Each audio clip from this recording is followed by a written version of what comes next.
Hi, it's Angela Torville and Mike Torville, your hosts of Get Moving, the real estate roadmap with the at-home team, where we're going to provide you with the education, tools, and unfiltered talk to keep you in the driver's seat. Thanks for joining.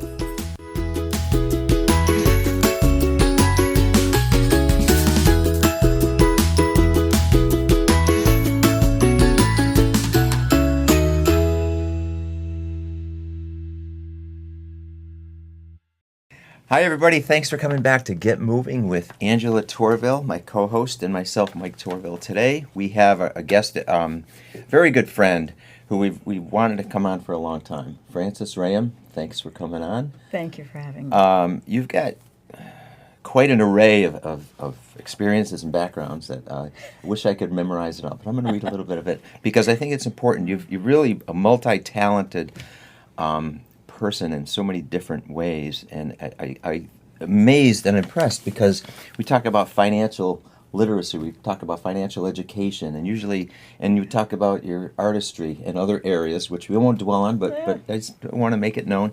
You kind of got this dichotomy of right brain, left brain, which is rare in people. Your artistry and your finance. Those two things don't usually go together. Well, if you're too creative with finance, they put you in prison. Okay. So Good. you have to separate them. Yeah, that's true. To some extent. Well, you do a good job at that. Thank you. But to go a little further, Dr. Frances Rahaim, a PhD in finance and also known as the Money Doctor.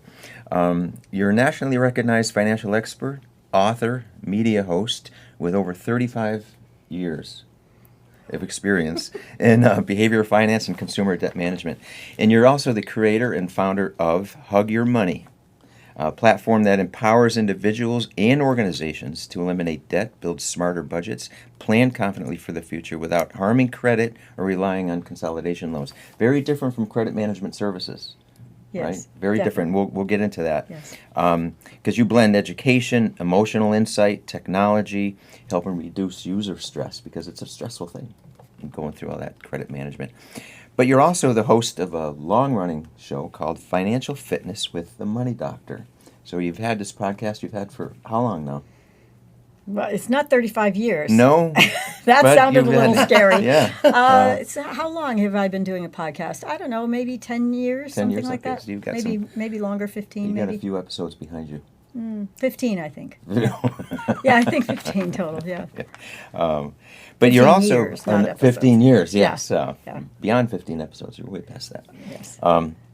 Also, you're an author of 3 books. Debt or Alive, which we have a copy of here. Retire Debt and Retire Well, and your latest book called The Quiet Pressure. You're a busy woman.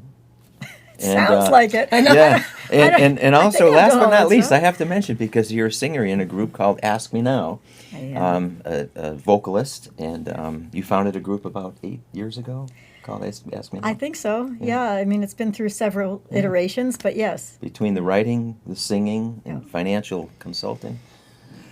Thanks for finding time with us. Yeah. Are you kidding? First of all, thank you for such a lovely introduction. Yeah, sure. I'm embarrassed by the introduction. I can feel my face blushing. But it was a total pleasure to be asked to be here. I couldn't wait to come, and you're both such lovely people and such great professionals, and I've enjoyed getting to know you a bit and working with you both. Just the connection that the two of you have is infectious. Oh. I don't know any other father and daughter-in-law with this kind of rapport. I'm pretty lucky, I feel. You both say that about each other, and so it's a total pleasure to be here. I'm at your disposal. You can ask me anything. We said we wouldn't ask you about your singing. You can ask me about singing if you want to. But I have to mention that because I really am impressed with the writing and the singing and how you managed all this with the financial coaching and the programs that you've developed. A patented program, by the way. This isn't just, hey, let's find a way to manage your credit. You have, and we'll dive into this a little bit, how it works. But Sure. You have a patented program that you developed a few years ago called Hug Your Money. Yes. Actually, I developed it starting in 2008, right in the middle of the housing bubble. And it was called Power Down Debt. Mm-hmm. And then we got enough people out of debt that they wanted to retire. We tacked on Power Up Retirement. Okay. And then the student loan crisis just lit me up. And I thought, I cannot believe this is going unaddressed or there's no solution. So I started a little sidearm called Hug Your Student Debt. Well, obviously, this wasn't sustainable, 3 things with 3 different names. So we rounded it off and rebranded it as Hug Your Money. And it's been Hug Your Money now for, I don't know, many years. And by the way, that's your website, hugyourmoney.com. It is, hugyourmoney.com. Just wanted to mention that. And, you didn't ask me this, but it just popped into my mind. People often ask, why is it called HUG? Is it an acronym for something? And it really isn't. When I did Power Down Debt, the name, I love to name things. Angela loves to name things. And when I did Power Down Debt, I had the yellow line sheet of paper with all the names you could do. I was driving my husband nuts. And then one day I hit the button on my television and it said Powering Down. And I thought, that's it. Oh. Power Down Isn't Debt. that amazing? That's how I got it. Yeah. So Hug Your Money happened because when people used to come to my office in person, they don't now. Everything's on Zoom. It's very rare that I see somebody in person. People would leave my office and they would say, "Can I hug you?" And it was the sweetest thing. And I thought, I've been in finance now literally 38, 39 years. And I don't remember anybody in my office at John Hancock telling me that their client said, "Can I hug you?" Right. And so these really lovely people, this couple was leaving, and they were hugging me, and they said, "We just love to come here so we can hug you because you make us feel like you hugged our money." Oh, wow. And I thought, okay, Hug Your Money. We had Hug Your Student Debt. We just changed it to Hug Your Money. So that's a good story. Well, those things are always fun. Well, it says a lot about who you are, and I think why we connect. Well, yeah, because you're not looking at just the numbers; you're looking at the person as a whole. And you're tackling the emotion of the budget and getting out of some of this major debt a lot of Americans have. Yes. But also, what I like about your program is that it adjusts with their life. Oh, it's not in a set it, forget it. You go in there, if there's a big change, you re-enter, and it tells you the roadmap's just there for any level to follow and have success. You would like that. I with love all the it. adjusting that you do to get somebody into a house with yes. a loan. And this is why we clicked, because, I could send somebody to a loan officer easily. I mean, there are a dime a dozen loan officers. They're everywhere. Yeah. They will all figure out some way to maybe get you a loan. You figure out a way to get people into the right house. And when we had conversation about that, we get courted a lot by people who want to partner with us. But when you and I had conversation about how you approach it, the fact that you do help them to get their finances in order, to make sure that they're going to be okay in the house, is to your best, with your best efforts. Of course, you can't predict the future. Rather than just sell them a loan. Somebody said something to me the other day about loan officers and real estate agents, and they said they'll go to, they'll shop 100 houses, right? They'll look at all kinds of different houses, and they'll ask different real estate agents to show them houses and try to find the right agent before they log on. And then they get the house and they only get one loan. They go to one bank, or one loan officer, and they say, "Give me a loan." Yeah. Why don't they shop? I don't understand that. I think they say like 80% of clients go with the first loan officer they speak to. Oh, really? And what's interesting is you usually get a mortgage once every 10 years if you're actively, most people don't do it that often. That's right. And so you only know what's in front of you. You don't know any other thing. So it's okay. They don't understand that there is a lot more value out there, or even personality connecting is important because to me, and I don't know if I make this happen, but it's a very emotional transason. It's not just numbers. My gosh, you're buying a house your or life. a business or something. It should be emotional.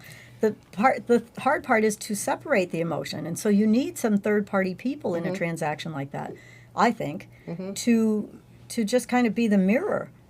That and I think if having a team certainly is important to behind you, but you have to have realistic expectations. Know what to expect. What happens next, and that's why we wrote the book too, to guide people through this. Because if you don't have realistic expectations, like how long is this going to take, what could possibly happen to derail this, and I always explain. Okay, here's what may have. Be prepared for this, because when a client would say, you told me this might happen, I'd feel good about that because they were prepared for it and they weren't overreacting to it or freaking out because something just got went sideways or there's a delay. Because that can happen, and so it's something that they don't do that often. Like I said, maybe every 7 to 10 years, maybe, and things change, and a lot of clients think they know more than they know, and then like, how come this happened? How come you couldn't control the appraisal that came in lower? Yes. Yeah. It's out of our control. What do you mean the home inspection didn't work? Right. Yeah. So they're it's turning hard. to AI with that fear. Yeah. And I have a little story on please do how tell. having a connection with someone that actually knows your story, your intentions, your goals, and maybe some things you need to do in the future to get those goals and still get the house today. So I had a client I was working with for probably a year. He owned a home, multifamily, tenant stopped paying, almost foreclosed. So credit was trash. Trashed. Yep. It was, 400s. Yeah. Oh. So he sold the house, moved in with his parents. We helped him get the credit to it took a year to get it to a 600. Wow. But he has a big nest. We have to talk. Oh, yes. It was like a year. It was, Yep. He didn't want to get higher level help though, so he just had, anyways. Yep. So we get him into the house. It took him a year. So he's doing an FHA loan. He's putting a significant amount of money down where if you did a conventional loan, you wouldn't have PMI. Sure. But with FHA, you will. So that's Yeah. a premium you pay Yes. to cover the bank's butt, right? Yes, right. So he didn't like that loan. I explained obviously the ins and outs of the loan. So he went to AI. And he hits me back with a text that says, can I look at a conventional loan with 5% down, buy out the PMI? And he's just going, and I'm like, this guy's a firefighter. Yeah.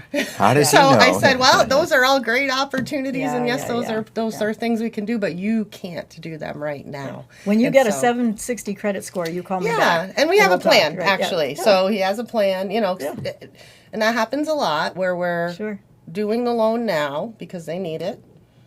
But there's things they can do later to strengthen and get into a different situation financially. And we use our whole team for that. It's Right. not just me, you Yep. know. Yep. And I Plan think A, that's- plan B. But that's Yeah. what separates walking into a bank, filling out an application, handing over a pay stub, and, Waiting sending for you out your the door. approval. Yeah. It's who else do you need to keep going, keep accomplishing, right? And I think that's why your program is such a great mirror of what we do on this side of things. Well, thank you. You're both very gracious to I love to talk about Hug Your Money. But the two things came to mind. One is the onset of AI and what it's doing, and I use AI a lot. Our Dr. Finwell, that's on our client side and soon to be on the website, was trained exclusively on our system. She's in a closed environment, so she doesn't give you regular AI answers. But she's built on an AI model. I used an MIT Caltech grad to help me do this, and he is brilliant. And so Dr. Finwell will give you answers as if you're talking to me at 3 a.m., and then she'll give you a couple of videos that I've recorded that answer your questions, right? Here's the thing. It's a different answer inside our program than you would get from AI outside of our program because it's a patented system, right? So the point I'm trying to make is that you can go to AI and ask all kinds of things, but unless you know the answer already, you don't know if it's right. Right. It's very cunning, right? It wants to tell you things that you want to hear. Oh, yeah. It will fight back just enough so that you know it's not complete fluff. There's always a little bit of truth. But if you use it long enough, you'll discover that it will tell you something, you'll push back, and then it will say, you're right to push back on that. Thanks I was for catching wrong. that. Thanks Yeah. for catching that. But Yeah. without proper context, it That's can't right. possibly guide you the right way because there's so Even- much. Even with more. even with proper context, it's not enough. And one I know you have something you want to tell me, but one more thing. I just want to give a nod to your book because I don't see it on the table here. But Get Moving. Yeah. People always send me books and say, I wrote a book about this, and it's always, not always, but it's very often something that I didn't learn something from, or I thought, yeah, you and 60 other people wrote the same book.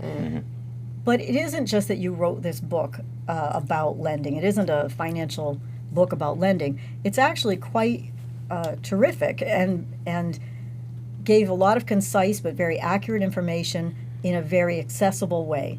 And I think the nod is to both of you for that, and the fact that Mike has written 3 books of his own, very different kinds of books prior to this. It really is something that I think, I can't believe I'm going to say this on the air, I think every single person who is thinking about getting a loan should read this book. It's called Get Moving, by the way. And we didn't tell her to say that. We No, didn't. we we did didn't not tell her. prompt her. Well, thank you for Get saying. moving. Thank you. Yeah. Thank Yes, you. yes, you Thank did. But It was really thank you very- for that. I Thank you. appreciate Yeah. that. That's what we were hoping for. You know. Yeah, We that's great. one of the things that I thought about, because in a prior book, to get a little off topic a little bit, but this always stuck in my mind. I wrote another book called Voices from the Fallen. It was Yes. about 8 stories of addiction in Western Massachusetts. I know that's way off the topic, but Not so far. well, the point is I That remember leads to that. Sometimes. meeting with people over their kitchen table about their experiences and I thought, my goodness, how do I convey these kitchen table experiences into a book? And so that's what I had done. The same That's right. idea applies with Get Moving. I thought about how, if we're sitting across someone's kitchen table about their mortgage, how would we talk to them? How would we approach them? What would they need to know? And that was the same idea. Think Right. about the kitchen table discussions and how you can convey that to other readers, you know. That's why I said it's so accessible, because it relates to everybody. You're not going to read a college textbook about macroeconomics when you're picking it up. You're going to read this kind of thing you need to know. Yes. Right. In fact, we talked about this earlier, because one of the things that we talk about, some of the things that you talked about the financial jargon and how that can turn people off, right? And that you said that's somewhat of a turnoff for you too. Yeah, Why you is sent that? me this little questionnaire before the show, and I had about 30 seconds to fill it out, and that question hit me because you asked what was one of my least favorite things in the industry. Yeah. And it was immediate jargon. Because it intimidates people? Because it's used to intimidate people. Oh, well, Even if it's subconsciously. So I started out working for John Hancock. I spent 5 years there, and then I went out as an independent broker and started my own business eventually, and the rest is history there. What I see and what I saw there often are that people get really enthusiastic about lingo, jargon. I can talk about the intrinsic value of a stock. Let me, and off they go, and they get excited about it. They've learned something new. But when you're talking to the client, that's a different conversation. And so what I'm not going to win any friends here saying this, but here it is. Well, we want it to be real. It's real. I just put it out there, Yes. Here's the thing. So many people say to me, I got a guy. Usually it's I got a guy. It's never I got a woman usually, even though it might be. I got a guy who does my finances, and he's really good. He's made me a lot of money, whatever. And I'll start to ask, well, what do you have? They don't know. Well, how is this guy good? Because you see your numbers going up. But do you know if it's the best it could be? Do you know if you're diversified? Do you know any of this stuff? And their eyes start to glaze over. And so sometimes I'll get in a 3-way call with the advisor because, I'm not trying to take their business. We're just trying to help the people be holistically financially And understand better. more. And about what understand they're- more. yeah. And we get on the phone, and the person's yammering away with all kinds of jargon. And I can see the person's just sitting there like a deer in the headlight thinking, I don't know what I own. And so I'll say at the end, can you paraphrase what you think you have, why you have it? And they don't have any idea very often. And the thing is, instead of educating the client and telling them or teaching them what they have and why they have it, which makes for a very sticky client, by the way, to use some jargon. It makes for a sticky client because the next time somebody comes in and says, I have something better, they know the difference. You know Right, what I'm talking right. about. So instead of doing that, they dazzle them with jargon, they intimidate them. And I'm going to say this, if you really know your stuff, as a professional, you should be able to explain it in layman's terms that a 6-year-old can understand it. And give them the ability to can't. repeat it if That's right. Yes, yeah. And if you can't, you shouldn't be doing it. And nobody should ever buy because of that. Boy, he sounded really impressive. She sounded really impressive. She must know what she's talking about. Right, because I couldn't understand anything she said. So don't do that. Yeah. And I think in sales, because at the Yeah. end of the day we're advising, but really, Sure. we're labeled sales. You're sometimes coached or advised or, even from peers to not give all the information away. Why would they need you then? Really? Oh yeah, I hear that a lot. Don't tell them the mechanics. Don't tell them how this works. Just tell them what the solution is. Yeah. And I think consumers should be a little more conscious of that little red flag up where ask the why. Ask the why. That's really interesting that you said that. I've been in business for myself for so long, I almost forgot it. But you're right. When I started Power Down Debt, right, when the first version of Hug Your Money, I remember being afraid of that. If I tell them how it works, why will they sign on? Right. But I quickly discovered that if I didn't tell them how it worked, they thought it was too good to be true. I had to tell them how it worked so that they had enough faith in it to do it. Then they could understand, oh, it's not magic, it's math. Oh, it's not, pie in the sky, it's a system. Oh, it didn't happen magically, I have to do something, right? That's what changed it. I had to just say, here's how it works. And then there was no smoke and mirrors. Then So they how understood does was it real. work? But beyond, and I know you can't get into the weeds of it all, but in a nutshell, could you explain how the program works briefly, or even just an example that illustrates the point? How would somebody, if you had to Sure. say in a minute, here's the basics of the program, and how it might be different? Yeah, okay. So in short, we take debt, budget, and retirement, 3 different modules. No matter the age, right? In other words, It doesn't you'd be matter, no. 30 years old, you No. still have to look at retirement. So Well, retirement/lifestyle. Okay. So our forecasting tool, you could put in, what does life look for me like for me in 3 years? Doesn't necessarily need to be retirement. gotcha. Yeah. So debt, budget, lifestyle, retirement. Yeah. Those 3 modules, they're completely integrated so they work together.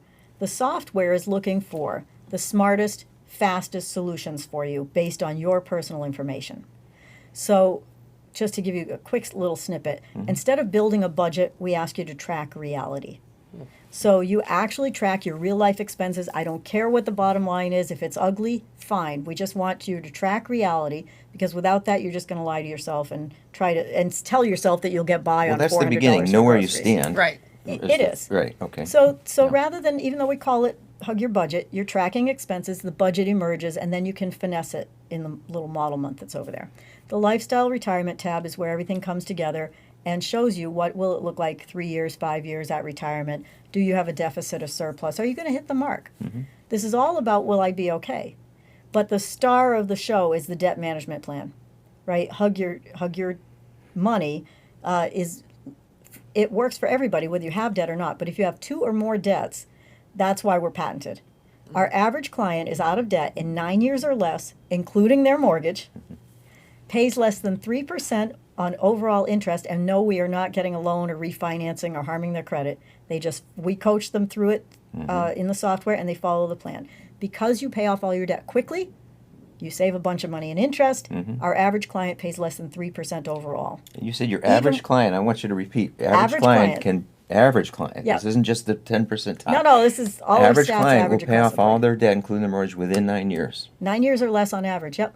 That's pretty Less than 3%. without worrying about damaging their credit or none of that. taking on extra. Completely extra transparent. We Yeah. don't pull credit reports. None of that. It's really the patented system. Yeah. You put all your numbers in, hit the button, bingo, there's the result. And our average client saves just a little over $200,000 in interest alone. That's pretty good. It's life changing. It's It's phenomenal. I don't know what prompts you can throw in AI to get that result, right? You can't. If someone's gonna gonna get it, yeah. go to the website and start that Sure. journey really Yeah. of success, what should they have available to them when they get in there? $700,000-800,000 would be good. Yeah. No, they don't have to have anything. No, like I'm what should sorry. they have to prepare to fill in the I data? know what you okay. mean. I know what I'm you like, mean. I was just teasing. You got me. So what they should have, literally they can estimate. So Okay. all you do is go to hugyourmoney.com and literally click the button that says Get Started. It's going to ask you to set up a little account. We're not going to ask for any sensitive information, no social security numbers, no account numbers. You put in what you want to. Okay. And it will walk you right through every page, asking you questions, little videos to help you along if you need them. And it will say, what do you have for debt? So if you have your debt statements in front of you, great. You'll breeze right through it. It'll be very accurate. If you don't, my car payment is, I think, 5%, and I think my payment's $350 a month. I think I owe $10,000. You just pop it in. It's just a starting point for you. When you get done with entering all of your debt, your income, and your goals, it'll ask you some questions about goals. You won't need to enter your budget yet, because that happens after you enroll, right? You click submit, and you're going to get an immediate illustration that tells you exactly what your numbers are with us versus your current numbers. And you'll see that stuff I'm talking about. I'm going to save $300,000, $30,000, whatever it is. I'm going to be out of debt in this time, and my interest rate's going to be this amount. And this is ongoing, so you can track your progress along the way. easily. Can track your progress. That's, yeah, absolutely. That's the whole point of it, The right? whole point is that you stay in the system Yes. long term if you want to. We don't have a contract. You can cancel anytime. It's a monthly subscription, very affordable, especially compared to what you save, but very affordable for everybody. And we're one company that's actually brought our rates down over the years. When we started, our average client paid one fee, average across the board, up front, of $3,700. Today, you can come on board for $39 a month. Wow. So we keep going down, but our volume keeps expanding, and that's how it works. So yeah, once you get your illustration, if you like it, you can enroll right away without even talking to a person, or you can just click a button and schedule a consultation with us, and we'll tell you how it works. You just answered my next question. If somebody wanted a consultation, they Easy, can certainly easy. call you or Free get in touch with you consultation. through hugyourmoney.com. Yeah, absolutely. Yeah. Yeah. Email is info@hugyourmoney.com. Boy, you did your homework, yeah. Yes, I did. It is, I've yes. emailed you 1,000 times already, so yeah. Yes, yeah. I know it. And certainly your books, Debt or Alive, which was your first book, It was. and then Retired Debt and Retired Well, and The Quiet Pressure, just came out a month ago. A couple months ago, yep. Okay, how normalized financial stress is shaping today's workforce. Yes. And I think I never thought about that. What made you write that book? Experience. Yeah. Experience. Yeah. You can almost see my life in those three books, if I, professionally. I think, I approach everything thinking, how am I going to solve this problem for people? Everybody thinks they have a different problem, but it's really the same problem. Will I be okay? Will I be okay? About whatever it is. What they want solved is, will I be okay? Now, that's the same for a company as it is for an individual. What I thought about this book was, when I started writing it, I didn't intend to write a book. I had written a definitive guide to financial wellness, and I kept adding and adding and adding these notes to it. And over the holidays, I thought, I've got to organize that. And when I did, I realized I had an outline. I should write a book. The premise of the book is this. Most companies are looking at their bottom line today, and they're wondering, why aren't we growing as fast as we thought we were? Where's the hole here? I don't see it on the bottom line. What's going on? And what I realized is that all of the individual clients that I've been working with for years, most of them work for somebody. Mm-hmm. And if they are stressed about money, they're taking it to work. Mm-hmm. An employee who is stressed about money and taking that to work, who is thinking short term, am I going to make my mortgage payment this month? Am I going to send my kids to college? Will I be able to retire in 5 years? They aren't going to work thinking, if I stay with this company for 20 years and I work on this project, will it really move me forward and I'll get a pension? Believe me, they're not thinking long term. No. So if you cure your workforce's stress, it will flow upstream. Now, companies have all these little benefits that they do called financial wellness benefits, and they're all these little add-ons. They'll give a seminar on how compound interest rates work. Does that fix your debt? No. They give you a seminar on your 401k. Does that tell you whether you can afford to contribute the amount you're contributing or not? No. You might be taking on credit card debt on the other side, right? So what I saw is those things are all useful, but they're uncoordinated. And if we can coordinate them and give them a structure, which is actually a plan that makes things happen, not just talks about them, then people get well, companies get well, everybody wins. And so that's what's behind The Quiet Pressure. It takes me 300 pages to explain it. There's a lot more in it than No, that. you did a great job. Thank you. And I began that's reading it. it, and I think a lot of this it's almost like, oh yeah, I hadn't thought about that. But you could see it once you dive into it. Yeah. That's exactly it. Once I saw, I had never thought about this, but once I saw it, I couldn't unsee it. Right. Suddenly, all the individual clients I saw that I thought all had individual problems, when I thought about, will I be okay? I thought, well, if they're okay, then the company's okay. A lot of times clients will leave a company for what is a small amount of an increase because they can't make ends meet. But they won't go to their boss and say, I'm struggling financially. Who wants to do that? Yeah, no. So most of the people in these companies that have financial wellness benefits don't identify with the financial benefits. They see them as, that's for people who have problems. That's for people who are on the verge of bankruptcy. That's for people who can't pay their bills. When really the bulk of the workforce is, in fact, paying their bills, trying to send extra, living a lifestyle. They're the ones that need the help. Right. They're the ones that can do better. Danger, but they're marginally close to it or on the path to taking on more debt than they can handle. You know, the surprising thing is everybody thinks that only people who have money problems, you know, who have a shortage of money, have stress about it. Mm-hmm. I'm here to tell you, everybody's got stress about money. If you're a wealthy person, you're stressing over, how am I going to pay less in taxes? How am I going to get this to my kids? What do I do if I have long-term care costs? I mean, there's plenty of stuff to stress over. Money is stressful. That's it. Bottom line. That's it. Yeah. Well, having a plan, having Yes. guidance that Yes. you understand, not just accept, is how you make it less stressful. It is. Yeah, so you need those tools. And I think back to the beginning, what we talked about is speaking to people at the level, in layman's terms, so that's understood, and they can have the ability to repeat to their husband, to their wife, to their friend who says, hey, how's this program working for you? I don't know what I have.